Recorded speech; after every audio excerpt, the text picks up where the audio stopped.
Hello everyone, welcome back to Forza Motorsport 2023 with a challenge. Maybe not so much a challenge, an investigation to fuel my curiosity. And I want to talk about racing slicks.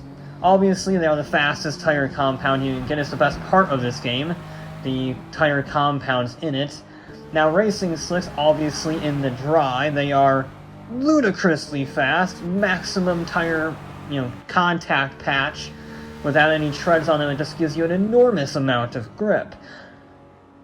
And you can go for soft, medium, and hard compound tires, which obviously soft being the fastest, but we're the fastest, and vice versa for hards, and mediums are sort of in the middle, as you would expect. It's what partially allows this Ford Daytona prototype to go insanely fast around Watkins Glen.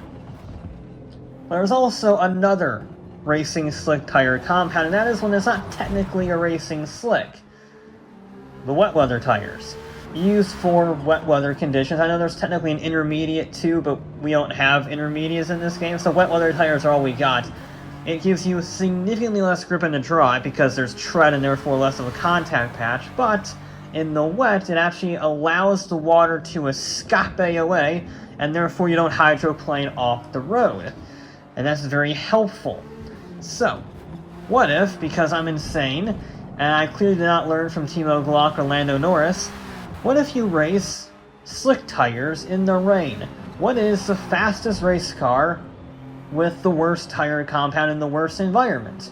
Now, obviously, you need a little bit of a comparison. So, I'm starting out with a baseline vehicle around Watkins Glen.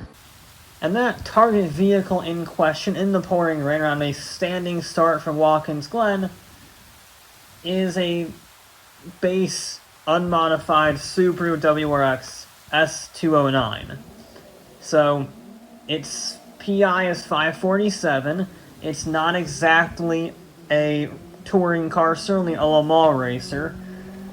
And yet, this is going to be our benchmark time to see what vehicle it takes to beat it. Now, obviously, this doesn't have the same power-to-weight ratio or downforce or anything like that compared to the other vehicles. What this does have is road tires, street tires, I think, if I remember correctly. And that means it doesn't hydroplane. This is a normal vehicle to drive. It doesn't lose any time near enough on the rain versus in the dry because it doesn't have the tire compound problem. So the time loss from the dry to the wet is very low with this vehicle, which means you can just drive it normally and maximum attack. So sure, it only has 300 horsepower or whatever, and it weighs over 3,000 pounds, and it has very little aero in the grand scheme of things, but I can actually use what it has. I can't necessarily use what the other vehicles have. I have to rely on their downforce and my ability to control the vehicle. With this, I can just go full send everywhere without any hesitation, helped out by the four-wheel drive for sure, but at the end of the day, the tire compound is what makes the difference. So, obviously this is going to lose a lot of time on the straightaways. Eventually, I'm expecting the race cars to out-accelerate this vehicle. Like here, for example, this long straightaway is going to be brutal on its time. But then the braking zone comes, and we can turn in properly. We can get on the gas early. We can use all of that power. It's lovely. It's nice. And we only have 2 more corners to go for the Subaru. It's not a very quick target time, especially given the caliber of the vehicles we are going to be going up against. But still, we don't have much left to go. I now have 2 corners left. I remember Watkins Glen. Don't even worry about that. Don't even worry about that, okay? We're on to the final corner. It's a pretty technical track, but also it's a middle-of-the-road track. It has lots of straights, but also has lots of corners, which is why I selected it. And the Subaru is across the line. So if our target time is a Subaru, why not start out with a Subaru? This is the legendary Lavork British touring car. Now, I have plenty of different vehicles running throughout this series, okay? This series is running with this video. I wanted to try different drive lines, different engine layouts, because that does have an effect on your traction. This is, I think, the only rear-wheel drive touring car in the game. British touring cars allows you to be front-wheel drive or rear-wheel drive, but it has to be two wheels driven on the vehicle, and that means in this touring car's case, it gets very slidey. It gets a lot of oversteer. You just sort of chuck it into the corners and try to hold on for dear life. So, again, not very powerful, but it is on soft compound tires, as will everything else be for the rest of this video. And you can immediately see it does not have the traction. Sure, its driver won the 2017 Touring Car Championship with this. But on this track, in these conditions, against the WRX, it is woefully slow through the corners. It's funny, normally you have to go from a road car to a race car, you have to adjust to the speed of the race car, but actually it's vice versa now. Jumping into this from the road car, this has just no grip. It's all over the place, and you really do have to drive it like a rally car. You have to drive it sideways, which is not normally how you get speed in Forza Motorsport. Forza games have never liked the concept of going sideways like a rallycross car to actually generate speed, but you don't have much of a choice when you're running slick tires in the rain. One advantage these do have, though, is downforce. We'll see that as we get later on the more extreme cars, but I'm not allowed to do any tuning, which means that this touring car is on the lower end of the spectrum for downforce, but it does still have it. And you can see that wing there, it's not just for show, it's amazing. You know, basically a chassis-mounted wing, it looks like. It's on the rear hatch. So, it's a mighty wing. It's an incredible achievement of engineering to make this thing as good as it was. But it's not good enough. It doesn't produce enough downforce to keep it glued to the road. It's not going fast enough to keep it glued to the road. And, yeah, you can see the WRX already crossed the line a long time ago. If you're just using your unofficial watch, it is not stellar.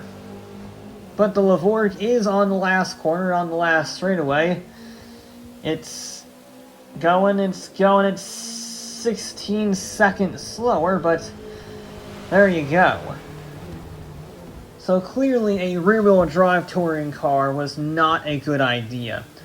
But what about a front-wheel drive one? Now there were many options that I could have chosen. The Ford Focus, the Vauxhall, Astra, I think it was the Astra? Or, in this case, the Honda Civic Type R from 2017. This is a very nice car. I got a lot of experience with it when I was doing online racing, getting my qualifying for it. But again, I had never driven it on the slicks in the rain because I'm not stupid. So I didn't know how it would fare, and if I could sum it up into one word, it would be understeer. It just had nothing. I was hoping this would have some pretty decent turns since the front wheels were doing all of the work, and it had the engine over the front wheels. But no. No, it had nothing. Granted, it was more consistent than the Subaru, because the back end wasn't wiggling about, but instead it was just slow. There was no other way about it. It was a slow vehicle. At least it certainly felt slow. Sometimes being slow is fast. Like if it feels slow, it is actually carrying better speed because you're more consistent. You're able to get on the power more consistently. And that is true to an extent, but man, did this thing feel boaty to drive, which is fitting. We're in the rain. But this just did not want to turn. And you just see here, I'm being so careful. I'm still running wide in the Honda Civic. It was a mess. There is no way that these B-Class cars were able to stand up. I think they're B-Class, 673. Were able to stand up against. No, these are A-Class. Sorry, excuse me. A-Class cars were able to stand up against the WRX. Which is weird. A B-Class car absolutely beating the snot out of cars that are 150 PI points higher. Again, 547 is our target for PI, and this is 693 with aero and racing slicks, which are the problem, but still, it just is mind-boggling how important tires are, because this is on the same pace as the Levorg. If you're looking on your, again, your unofficial watches here, it ain't going that much faster. At all, actually. But we are around, eventually, the final corner. A little bit of rear end let go there. But we do get on the power, and we're going a few tenths faster than the Levorg, but still well clear of the Subaru. Well, it seems like we have to move up another class. We're now in the S class, 783, 240 higher than the Subaru WRX, with the Nissan race car. That's its name. I'm gonna guess they lost the license to the sponsorship, but they still have license to the car. So this is a V8 supercar. I forget which one it is in terms of like model year and number and who drives it, but for whatever reason, they lost the license to the sponsor, so it's just the Nissan race car now, which is kind of funny. That's why I picked it, but I also picked it because it has a 680 horsepower V8, and the same drivetrain, similar aero to the Levorg, which means it's just a worse Levorg. It has no grip. It's a homicidal maniac in these conditions. And that means it struggles a lot. I mean, you can just see here, full opposite lock, heading into the left exit of the bus stop. That's not what you want. You can control it for sure, but you can see I'm just drifting all over the place. I'm taking the corner at an angle. That's how difficult this vehicle is to drive. You just can't get on the power. Once you do get on the power, which takes a while, I think it was 5th gear when I finally got to full throttle. 5th gear out of 6. Once you do get into 5th gear and full throttle, you can absolutely go for it, but that poses another problem. Braking distances are really big in these conditions. I mean, really big in these conditions. And the faster you go, the harder it's going to be to brake properly, because you do need friction to brake. That's part of the equation. And, I got no friction, mate. I got no friction at all, so this is going to be faster than the touring cars of before, because, you know, double the horsepower pretty much. But oh boy, is it a struggle to deploy all of that horsepower. It is a real struggle. I mean, you just look at it squirming and squealing all over the place, but it is making it. You can drive this vehicle. It's not easy, but you can drive it. So, quite clearly, S-Class is not enough. We are going to be about, a second faster than the touring cars, the British touring cars. But the Ultima is nowhere close as it goes across the line, 1.3 seconds faster, but still way down on the Subaru's 222. So we finished the touring cars, and now we're on to the GT cars. This is the GT-LM Chevy Corvette C7. I wanted to use 3 different GT cars, a front-engined, a mid-engined, and a rear-engined, respectively, in order of PI. So we're going, I think I forgot to say this, we're going from lowest PI to highest PI, trying to figure out what the lowest PI it takes to beat the Subaru. Now these have a lot more aero than the touring cars. They have a lot bigger tires, and they have less horsepower than the Nissan, so that means they're a lot better. The Corvette is probably one of the worst of this to drive, just because it's a Nissan Altima, again, front engine, rear wheel drive, a bit of a hooligan. Not as bad as other vehicles we'll get to in a minute, but still, it has problems. It has a lot of problems, and it's not my favorite. You can see it slides around a lot more than I thought it would. I thought, these Le Mans cars would have better aero, and they do. I can carry a lot more speed. I can brake a lot later. They're a lot bigger in every sense except for the weight. Actually, I think they're pretty similar in terms of weight. Regardless, it's still well off the pace of the Subaru. Yes, the gearing is better so you can accelerate better, but again, you just can't put the bloody power on it. I'm sounding like a broken record, but honestly, that's the problem with with these cars is that you just can't deploy the power. You can see even in the straight line, it's sort of squiggling all over the place, trying to get on that power. Once I do go, it is in a straight line, nice and simple, because that's a downward force pushing it into the road. But I have to brake so early, and I can't take any corner speeds. So all that downward force, it goes away. I don't have it anymore. And since this has relatively little weight over the rear of the vehicle, that happens a lot. I didn't really have any rules for this in terms of how many laps I could do, provided it was a standing start. And this took a while, just trying to get the lines right, trying to, get on that power, and I did, and it is miles faster than the Ultima. But it's still miles off the Subaru. In fact, we're heading up to the line right now, and yeah, that's 9 seconds off the Subaru. 9 seconds slower in our class. Which is why I'm stepping it up a notch to the Porsche 911 RSR from 2015, our rear-engined GT3 IMSA GTLM car, if you will. And I chose this one for a very particular reason. One, is one of the only few rear-engine GT cars in the game, and the other reason is that this vehicle is very well versed in rain racing. This is the last GT car to ever beat a prototype at endurance racing, when it won the 2015 Petite Le Mans outright, because it was a lot better in the rain than the prototypes were. The tires, the wet leather tires they used, were phenomenal. It was closing in at a rate of knots on those prototypes, and even in other endurance racing series around the world, they haven't had, rightfully so, a GT car beat the prototypes on pure pace. And this was miles faster, so if any GT car was going to beat that Subaru, I thought this would stand a pretty darn good chance, and it was more oversteery than I thought. You can see there, it is very oversteery, but at the same time, it was also very fast. This was another exception like the Subaru, where it really does want to let go, but you can carry the speed.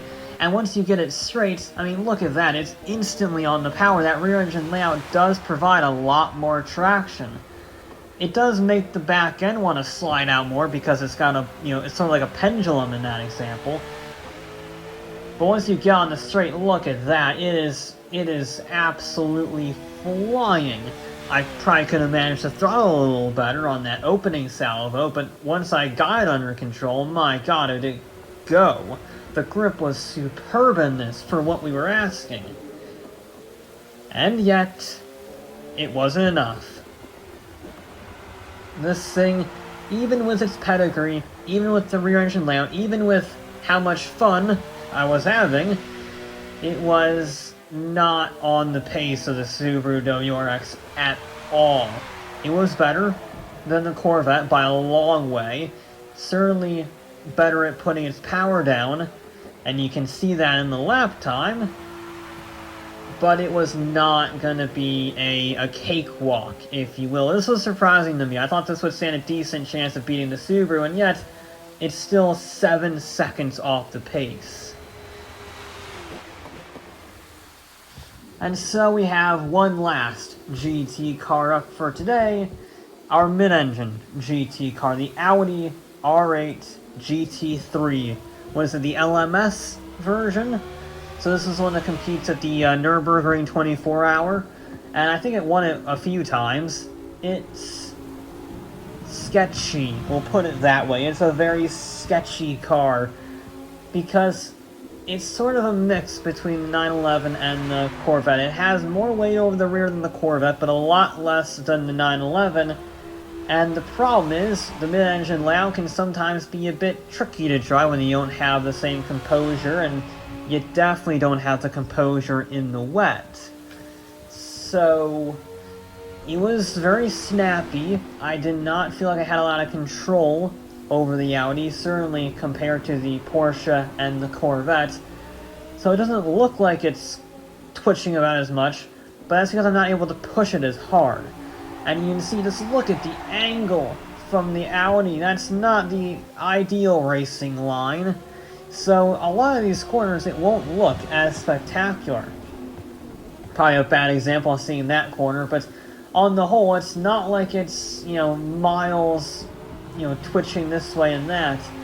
And that's because I just can't do anything with it. I'm having to underdrive the car.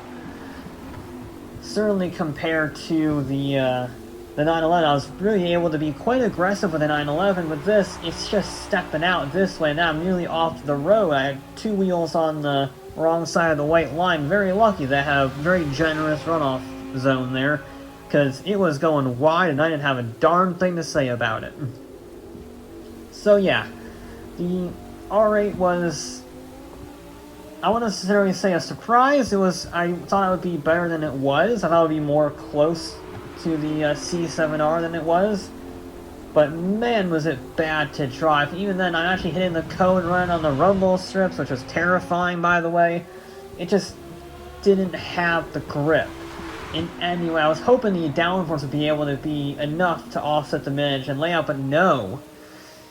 No, it was not. It was a nightmare through these corners. But I could do it. Just about. Unfortunately, that trade-off was lap time.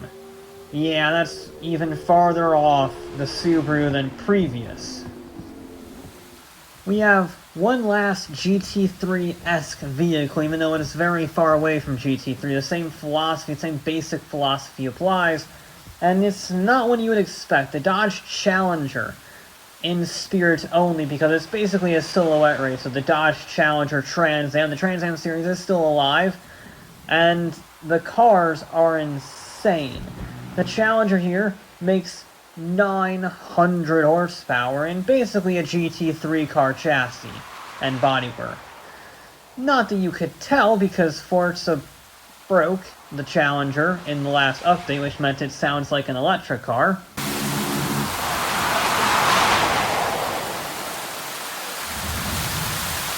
I.e., nothing at all. I don't know how they did it, but they completely buggered it up like a bunch of idiots. So, good job, Forza. You ruined one of the best sounding cars in the game. Yeah. This is a perfect game with no obvious flaws. And you can say that about the Challenger too. You see, as great as this vehicle sounds, it's still a GT3 car, which is not exactly shined compared to the Subaru WRX in this challenge. And it has 300, 400 horsepower more in some cases, which is a lot. So it has the same package, same aero package, same suspension, the whole 9 yards, but nearly double the horsepower. That's difficult to overcome. That's difficult to manage. This is probably one of the most difficult vehicles to drive. Maximum horsepower. It's one of the most powerful vehicles of the whole day, even more powerful than vehicles we'll see later on. And, no grip, and no traction, no driveline advantage. Everything here is still rear-wheel drive. So, you can see there it's just twitching this way now, which really ruins your line in some corners when it twitches like that. It really throws you out of line, because you gotta make sure you don't spin the car, obviously. That would definitely hamper your lap. But at the same time, you really want to take a proper racing line, and that's not how you do it. But we do only have one more corner left to go, and then the terrifying Trans Am car will never have to be raced in this situation again. One massive slide for good measure, because I guess that is it. It is what it is, and you're trying to drive this thing the best you can, and it's not easy. It's better. Not as good as a 911, but still better. But not everything here is a race car, technically. You don't have to have a race car to have racing slicks. You would also have a billionaire's track toy vehicle, like, say, I don't know, the McLaren P1 GTR, which is a non-road legal, crazy, unlimited track version of the McLaren P1. It is also on racing slicks with aero and whole 9 yards. Sort of, similar to the Trans Am Challenger, de-restricted GT3 car style. And, it's kind of meh. We're in P class now. We're, 400 PI, nearly, higher than the Subaru. And, yeah, in the rain you can't really feel it. I was thinking, oh, this is ridiculous, because I was genuinely getting concerned that we would not be able to beat the Subaru, because it's a pretty low PI car, and now we're in P class, still miles off the pace. So this thing, I was really concerned if this didn't do well, then nothing would be able to beat that Subaru, and this whole challenge would be for naught. This was better. This was a lot better. It had more downforce to play with, obviously no rules of any kind, no rules for the road, no rules for race cars, so you could go absolutely mental with it. Not that I was allowed to tune it, but from the stock tuning, it had a significant amount of downforce even compared to the GT3 cars that we've seen previous. And that helps mitigate the loss of traction just because you can push the vehicle into the road, but you're still not carrying enough speed for that to happen. In order to do that, you need to be carrying a good 10-20 more miles an hour. And you just can't do that with this car. You just can't. So, while it is an improvement over the Challenger, certainly in terms of drivability, which goes a long way, having a very drivable car means you can be more aggressive and push it more. It's still not enough. The Subaru is already across the line, so we're getting closer with the McLaren. We're getting closer in the P class, but still a 2:27. That's still 5 seconds off. And now it's time to come full circle. We start out with the Ford Daytona prototype here, which by the way did a 146.7 in the dry. So in the dry, this is about nearly 40 seconds a lap faster than the Subaru. Question is, though, in the wet, is this gonna suffer a similar fate to the McLaren? Now this is a lot lighter than the McLaren. It makes a similar power, but not a huge amount. And it's about 10 PI higher, so 921. Now lightweight has some advantages. Braking is significantly easier in this than anything else we've seen so far, because just no weight to stop. But of course there's also no weight pushing it into the ground. So you have to rely completely on the downforce, and as we've seen, that's a very sketchy proposition, but this is also a full-bore prototype racer. It's not a GT car, it's not a touring car, it's not a track toy. It's a proper endurance racer. And you can see, yeah, it's squirming around, but that means I was able to push, I was able to be more aggressive. I could use the downforce. It's nowhere near as fast as it was in the dry. That 146.7 is hugely impressive around Daytona, around Watkins Glen. This is a Daytona prototype after all. It just was more composed. I could actually use the downforce, and therefore I could carry more speed, therefore I could get on the power earlier. Just more downforce, more usable downforce, is more good in every sense of the word. In fact, this vehicle is so grippy for rear-wheel drive, because this is a rear-wheel drive car, mind you.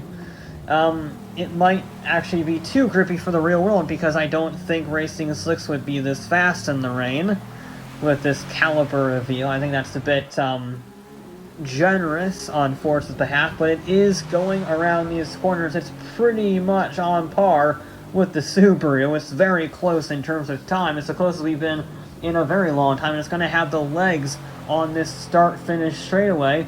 Question is, does it lose too much time in the corners? It's going, it's going to be very, very close. And it did it. A 2:22.2.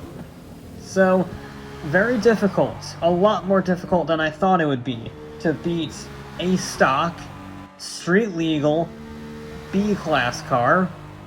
But it can be done. You can go faster than a road car on racing slicks in the wet. It does take endurance racing prototypes in P-class, but you can do it. Anyway, that'll be it for this episode of Forza Motorsport, and I'll be back with more.